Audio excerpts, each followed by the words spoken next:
Hello friends, एक बार फिर से आप सभी का स्वागत है आपके अपने YouTube channel wifi study solution fast smarter learning में। तो फ्रेंड्स, जैसा कि आपको पता है कि हिंदी के हम लोगों ने 2 चैप्टर को कवर कर लिया है, उसके ऑब्जेक्टिव जो है वो बाकी रह गए थे। और यहाँ पर थोड़ा-सा जो है अपने इंटरनेट का इश्यूज़ है, जिसके कारण से हम लोग लाइव क्लासेस नहीं लगा रहे हैं। तो जैसे ये क्लियर होता है, अपना इश्यू जो है वो सॉर्ट आउट होता है, उसके बाद से हम लोग क्या करेंगे, यहाँ पर लाइव क्लासेस वो लगाना शुरू कर देंगे। तब तक जो है आप लोग को वीडियो यहाँ पे मिलता रहेगा। तो इसीलिए आप सबसे अनुरोध है कि प्रत्येक क्वेश्चन को अच्छे तरीके से पेशेंस के साथ पूरे वीडियो को और प्रत्येक क्वेश्चंस को आप लोग कीजिए यहाँ पर। और किसी प्रकार कोई डाउट है तो आप कमेंट बॉक्स में बिल्कुल आंसर दीजिए। तो आज हम लेकर आए आपके सामने 40 क्वेश्चंस है टोटल। और आप सबको 40 क्वेश्चंस के आंसर जो है बहुत ही पेशेंस के साथ बहुत ही अच्छे तरीके से आपको करने हैं। और चाहे वीडियो हो चाहे लाइव हो, उससे कोई फ़र्क नहीं पड़ता। हमें अगर पढ़ना है तो पढ़ना है, चाहे जैसे भी हो, ठीक है। तो इसीलिए आप ये ना समझें कि सर जी ये वीडियो है तो वीडियो में हम लोग कैसे ये करें। तो ऐसा कुछ नहीं है भाई मेरे, आप लाइव क्लासेस में भी कमेंट कर सकते हो। और ऑफलाइन आप जैसे ही वीडियो समाप्त होता है उसके कमेंट बॉक्स में जाके आप कमेंट कर सकते हो। तो इसीलिए आप कोई निस्संदेह आप लोग यहाँ पर अच्छे तरीके से पढ़ाई कीजिए। हमारी जो है ना उम्मीद आपसे बहुत ही ज़्यादा है, एक्सपेक्टेशन है बहुत ज़्यादा कि आप लोग जो है अच्छा नंबर जो है वो लेकर आए, ठीक है। तो चलिए हम लोग ज़्यादा देर न करते हुए हम लोग आगे बढ़ते हैं और देखते हैं। सबसे पहला क्वेश्चन आपके सामने आपके स्क्रीन पर आ रहा है। सबसे पहला क्वेश्चन आपके स्क्रीन पर बाबू वो कुछ इस प्रकार से है कि श्रम विभाजन और जाति प्रथा के लेखक कौन है। तो निस्संदेह आप लोग इसका आंसर जो है आप बता दोगे, इसमें कोई शक नहीं है। तो जल्दी से फटाफट इसके आंसर बता दीजिए। ऑप्शन नंबर ए में कह रहा है doctor Ram Manohar Lohia. Option number B में कह रहा है Baba Saheb Bhimrao Ambedkar. Option number C में कह रहा है Mahatma Gandhi. Option number D में कह रहा है डॉक्टर संपूर्णानंद। तो यहाँ पर आपके सामने ए बी सी जो है ऑप्शन आपके सामने आ गए हैं। तो इसके आंसर आपको बताने हैं, तो जल्दी जल्दी आंसर बता दीजिए। ओके, तो यहाँ पर आपका आंसर जो हो जाएगा वो बी नंबर आंसर हो जाएगा, बाबा साहब भीमराव अम्बेडकर। अगला क्वेश्चन आपके सामने है कि लेखक की दृष्टि में विडंबना की बात क्या है। लेखक की दृष्टि में विडंबना की बात क्या है। तो यहाँ पर ऑप्शन नंबर ए में कह रहा है वो कि जातिवाद के पोषकों की कमी नहीं है। ऑप्शन नंबर बी में कह रहा है जातिवाद के पोषक नगण्य है। ऑप्शन नंबर सी कह रहा है आर्थिक दृष्टि से जातिवाद उचित है। और ऑप्शन नंबर डी कह रहा है जातिवाद लोकतंत्र के विरुद्ध नहीं है। तो निसंदेह आप लोग इसका आंसर जो है आप लोग कर लोगे, ठीक है ना। ऑप्शन नंबर ए जो है इसका आंसर सही हो जाएगा, क्योंकि जातिवाद के पोषकों की अभी भी कमी नहीं है इस आधुनिक युग में। तो ठीक है, तो इसका आंसर क्या हो जाएगा, ऑप्शन नंबर ए हो जाएगा। अगला क्वेश्चन बाबू मेरे आपके सामने है कुछ इस प्रकार से, करा कि लेखक की दृष्टि में आदर्श समाज कैसा होना चाहिए। बाबू मेरे लेखक की दृष्टि में आदर्श समाज कैसा होना चाहिए आपको ये बताने हैं। तो चलिए इसमें आंसर कीजिए जल्दी से। ऑप्शन नंबर ए में कह रहा है जिसमें स्वतंत्रता, क्षमता और भ्रातृत्व का भाव हो। ऑप्शन नंबर बी में कह रहा है जिसमें सभी धनी हो। ऑप्शन नंबर सी कह रहा है जिसमें सभी पढ़े लिखे हो। ऑप्शन नंबर डी कह रहा है जिसमें सभी स्वस्थ हो। तो यहाँ पर आंसर जल्दी से बता दीजिए। तो ऑप्शन नंबर ए जो है यहाँ पर सही आंसर हो जाएगा इसका।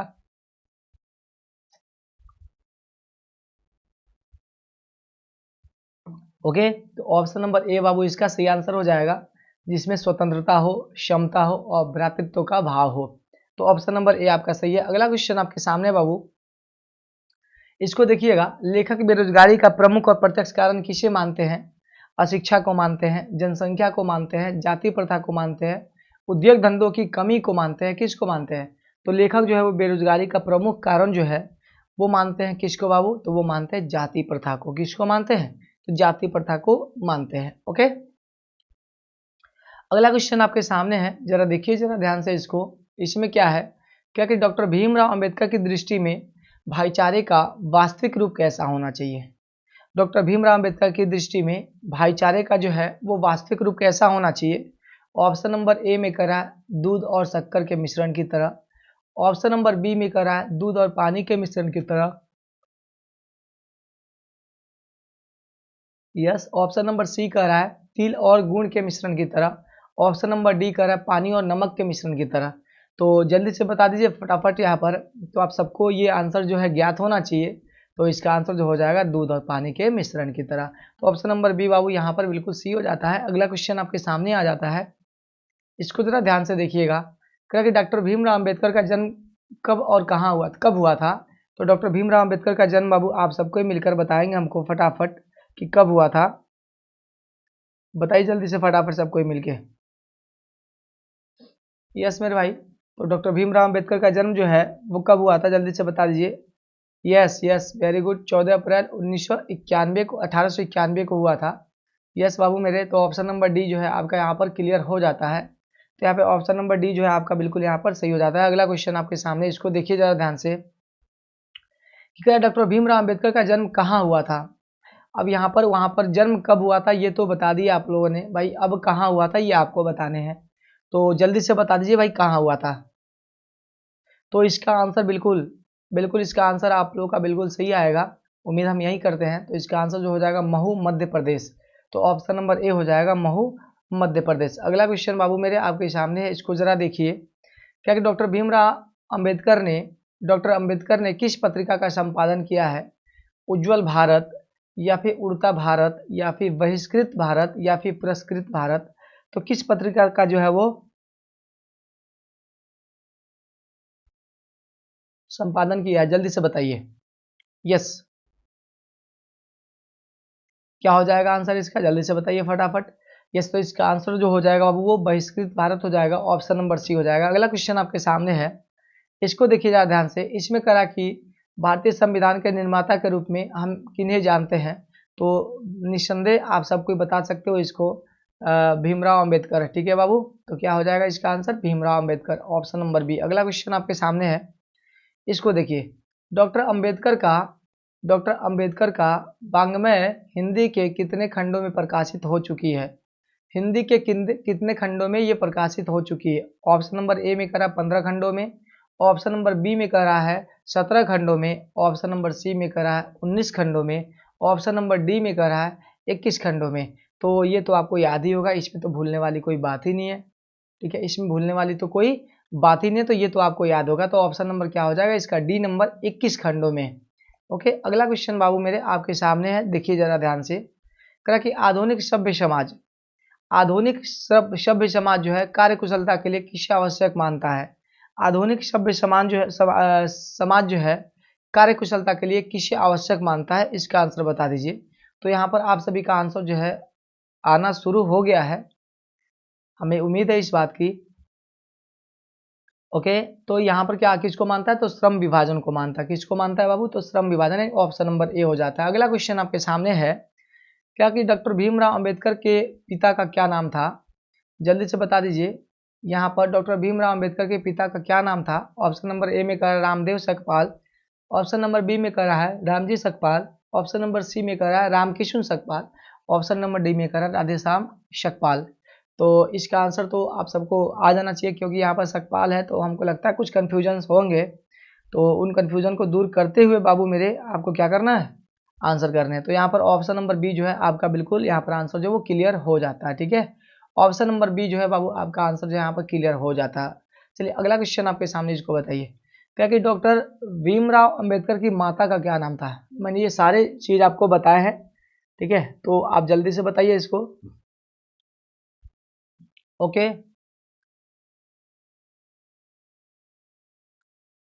यस, ऑप्शन नंबर डी आपका आंसर बिल्कुल सही है।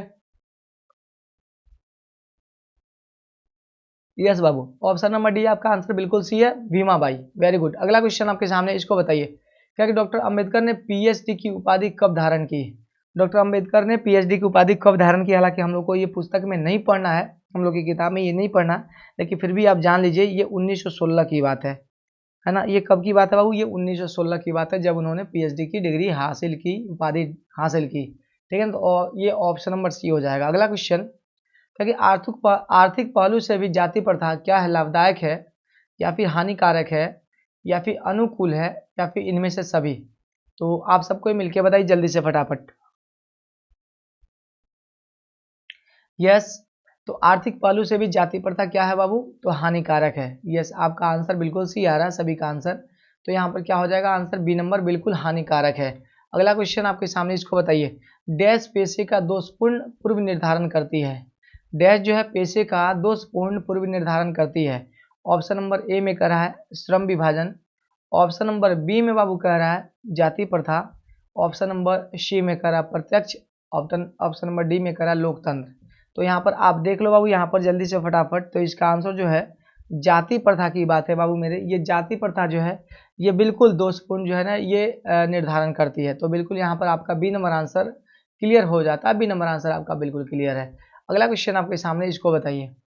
करा यहाँ पर कि जाति प्रथा भारत में बेरोजगारी का एक डैश कारण बनी हुई है। तो ये सीधी सी बात है, प्रत्यक्ष एवं प्रमुख कारण है ना, ये दोनों कारण जो है ये बनी हुई है।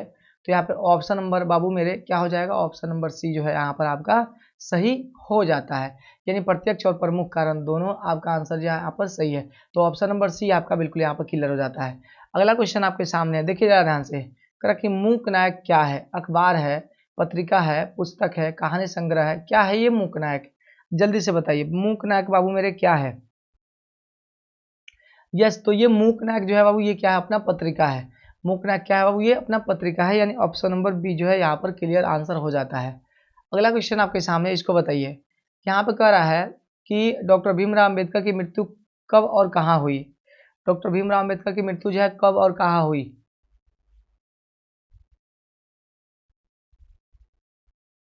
जी, तो यहाँ पर बाबू मेरे यस, ऑप्शन नंबर ए हो जाएगा, 1956 और दिल्ली में हुई थी। ओके, तो ये 20 क्वेश्चन जो थे आपके प्रथम चैप्टर से थे। अब द्वितीय चैप्टर से हम लोग यहाँ पर प्रश्न करेंगे। तो यहाँ पर द्वितीय चैप्टर का हो जाएगा सर जी, 20 के दांत शीर्षक कहानी के कहानीकार कौन है, जल्दी से बताइए। इसका आंसर आने चाहिए आप सभी के।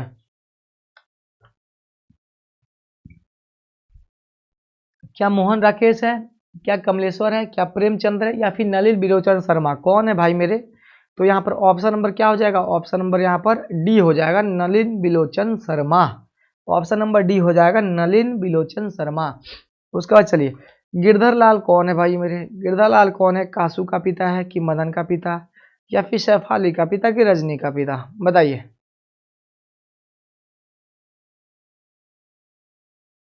यस, तो गिरधर लाल की बात है जहां तक, तो ये गिरधर लाल जो है ये मदन का पिता है। किसका पिता है बाबू मेरे? ये मदन का पिता है। ओके, अगला क्वेश्चन आपके सामने, इसको कीजिए जल्दी से। खोखा किसको कहते हैं, खोखा किसको कहते हैं? किसु को, कुसु को, कासु को, या फिर केसु को? जल्दी से बताइए।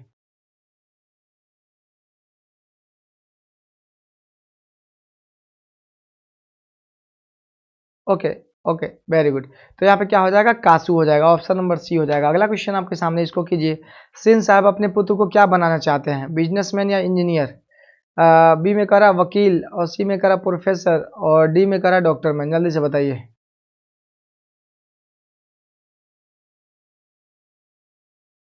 यस, ऑप्शन नंबर ए हो जाएगा बाबू इसका। क्या हो जाएगा, वो इंजीनियर बनाना चाहते हैं, ठीक है ना, इंजीनियर बनाना चाहते हैं वो। ठीक है, हालांकि बिजनेसमैन तो हम लोग को नहीं देखना था उसमें, लेकिन इंजीनियर तो जरूर बनाना चाहते हैं। ठीक है, ऑप्शन नंबर ए आपका बिल्कुल सी हो जाता है। अगला क्वेश्चन बाबू मेरे आपके सामने है, क्या कि मदन की उम्र क्या थी? मदन की उम्र क्या थी, जल्दी से बता दीजिए। 5-6 साल, 7-8 साल, 3-4 साल, 9-10 साल, जल्दी से बताइए। तो मदन की उम्र बताइए सबको मिलके।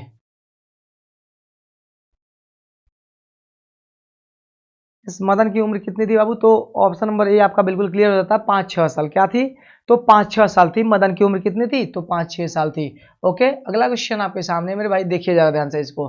क्या कि कासू मदन के साथ किस खेल में शरीक होना चाहता था? कासू जो है वो मदन के साथ किस खेल में शरीक होना चाहता था? ऑप्शन नंबर ए में करा फुटबॉल, ऑप्शन नंबर बी में करा हॉकी, ऑप्शन नंबर सी में करा बैडमिंटन, ऑप्शन नंबर डी में करा लट्टू। तो यहाँ पर क्या आंसर होगा? ऑप्शन नंबर डी जो है आपका आंसर यहाँ पर क्लियर हो जाएगा, लट्टू के खेल में। Very good. अगला क्वेश्चन आपके सामने, इसको बताइए। कर कि मदन ने कासू के कितने दांत तोड़ डाले? मदन ने कासू के कितने दांत जो है वो तोड़ डाले? ऑप्शन नंबर ए में करा 3, बी में करा 1, सी में करा 2, डी में करा 4। मदन ने जब मारा था कासू को तो कितने दांत तोड़े थे उनने, बताइए। यस, तो इसका आंसर क्या हो जाएगा, 2 दांत। कितने दांत टूटे थे बाबू मदन के, सॉरी कासू के? तो 2 दांत टूटे थे। Very good. अगला क्वेश्चन आपके सामने, इसको बताइए। कह रहा कि गिरधर लाल किसकी फैक्ट्री में किरानी था? गिरधर लाल जो है बाबू वो किसके फैक्ट्री में किरानी था?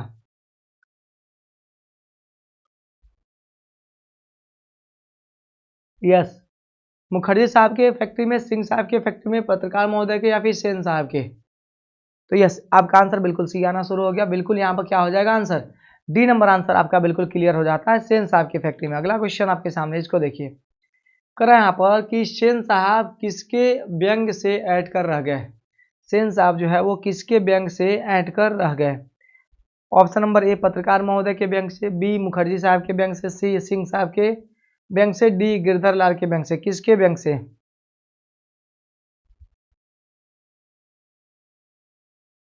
यस मेरे भाई, पत्रकार महोदय के व्यंग से जो है वो सेन साहब जो है वो ऐड कर रह गए। तो ऑप्शन नंबर क्या हो जाएगा यहाँ पर? ऑप्शन नंबर ए हो जाएगा। बात के लिए पत्रकार महोदय के। अगला क्वेश्चन आपके सामने, इसको कीजिए। कहा कि नलिन बिलोचन शर्मा का जन्म कब हुआ था। नलिन बिलोचन शर्मा जी का जन्म जो है वो कब हुआ था, जल्दी से बता दीजिए सबको मिलके। नलिन बिलोचन शर्मा जी का जन्म जो है वो कब हुआ था, जल्दी से बताइए सबको मिलके, फटाफट बताइए। यस मेरे भाई, तो इसका आंसर क्या हो जाएगा? ऑप्शन नंबर जो है बाबू मेरे वो हो जाएगा ऑप्शन नंबर बी, 18 फरवरी 1916। अगला क्वेश्चन आपके सामने, इसको बताइए। क्या कि नलिन बिलोचन शर्मा का जन्म कहाँ हुआ था। नलिन बिलोचन शर्मा जी का जन्म जो है वो कहाँ हुआ था, जल्दी से बताइए। तो इसका जो है वो हो जाएगा ऑप्शन नंबर सी, तो बदरघाट हुआ था बाबू। कहाँ हुआ था ये? बदरघाट पटना में हुआ था। Very good. अगला क्वेश्चन आपके सामने, इसको बताइए। करा कि नलिन बिलोचन शर्मा के पिता का क्या नाम था। नलिन बिलोचन शर्मा के पिताजी का क्या नाम था? ऑप्शन नंबर ए में करा पंडित रामावतार शर्मा, पंडित कृष्णावतार शर्मा, पंडित मृत्युंजय शर्मा, पंडित Dashavatar Sharma.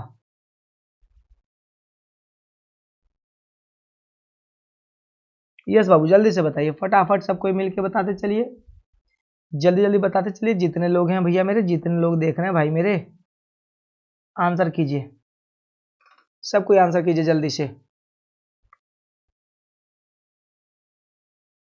Yes, option number A आपका आंसर सी हो जाता है, पंडित रामावतार शर्मा। अगला क्वेश्चन, नलिन बिलोचन शर्मा की माता जी का क्या नाम था।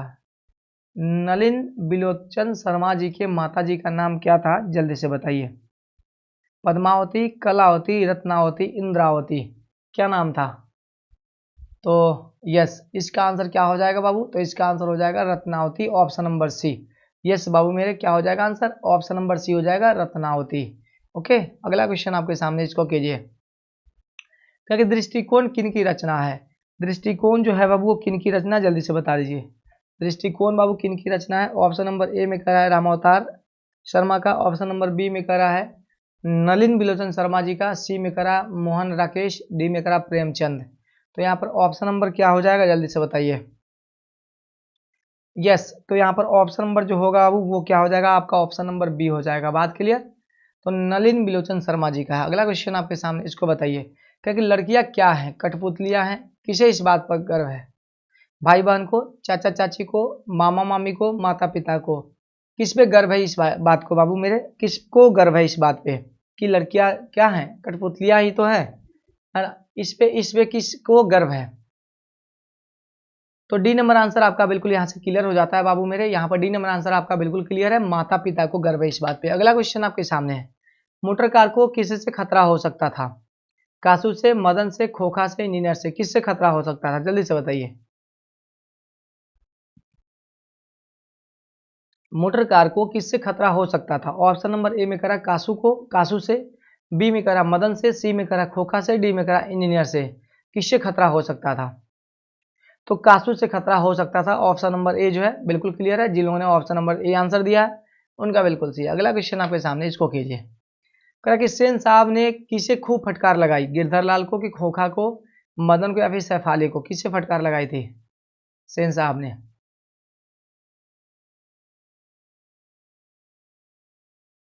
यस, गिरधर लाल को। ऑप्शन नंबर ए आपका बिल्कुल सी आंसर है। ऑप्शन नंबर ए आपका बिल्कुल सी आंसर। अगला क्वेश्चन आपके सामने है। कि कौवों की जमात में शामिल होने के लिए ये कौन ललक गया? कबूतर, हंस, बतख, मछली। कौन बाबू ललक गया था? कौवों की जमात में सम्मिलित होने के लिए कौन ललका था, जल्दी से बताइए। यस, तो ऑप्शन नंबर बी आपका बिल्कुल यहाँ से क्लियर आंसर हो जाता है, ऑप्शन नंबर बी। अगला क्वेश्चन आपके सामने, इसको बताइए।